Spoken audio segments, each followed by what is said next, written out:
Hey, how's it, everybody? Our devotional this morning is going to be out of Psalm 96. So if you guys would flip to Psalm 96 and read it, and then pause this video, jump back in with me, I think that would be the best way for us to spend our time. So Psalm 96 says, "Oh, sing to the Lord a new song. Sing to the Lord, all the earth. Sing to the Lord, bless his name.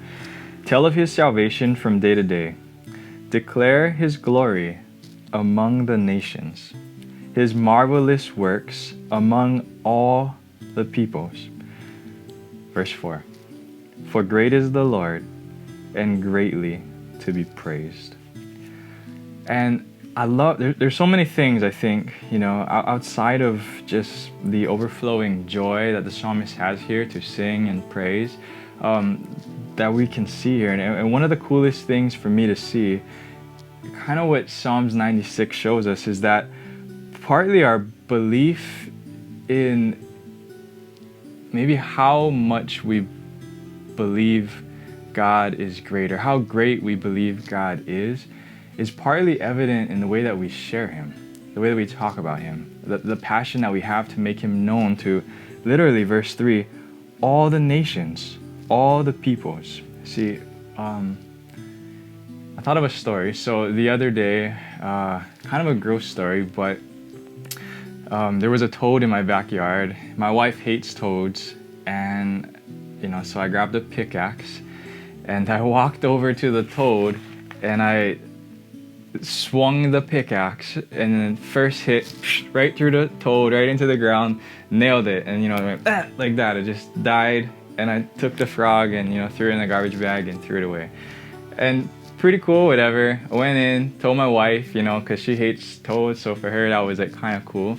But I mean, not super cool. I didn't share that with anybody. I'm sharing it now, kind of the point is because it's not a very cool story. It's not something super important, but I didn't share it with anybody else, outside of my wife.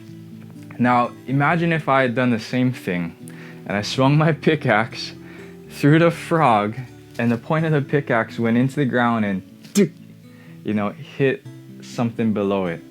And I start digging and I find out, thankfully, it's not a water line, it's a wooden box buried just a few inches beneath the surface in my backyard. And I dig this thing up and I open this, wooden treasure chest kind of box, and it's like ancient looking, and I start to discover that there's all these ancient Hawaiian artifacts and all, I would be freaking out. I wouldn't only run in the house and tell my wife, forget about the frog. I wouldn't just tell my wife. I would tell everybody. You know what I mean? I would call the news. I would share.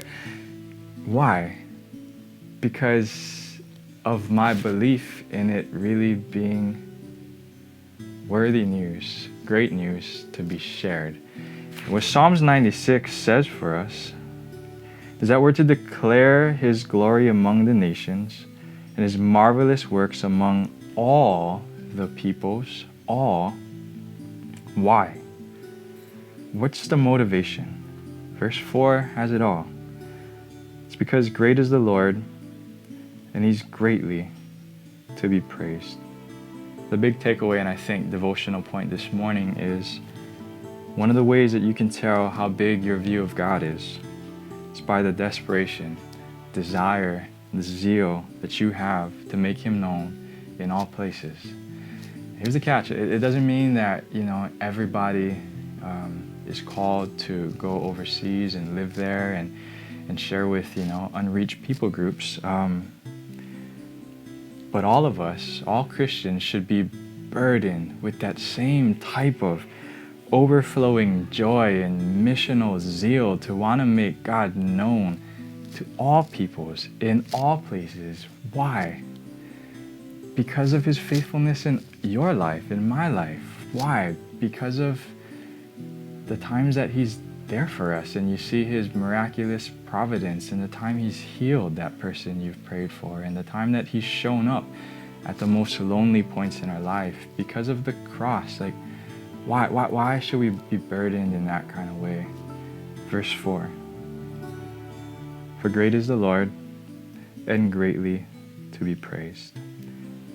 And so I encourage you at the end of this devotional to spend some time with God and to let that be sort of a litmus test, an examination to your own heart. We can speak about the priority or passion of God's worth. But according to Psalms 96, a lot of it is evident and seen in the way that we make effort to make His name known in all peoples and in all places because He's worth it. So have a great day. Encourage you to think and to pray. Spend time bringing that stuff before the Lord. And He's good, He's worth it, and see you guys again. Aloha.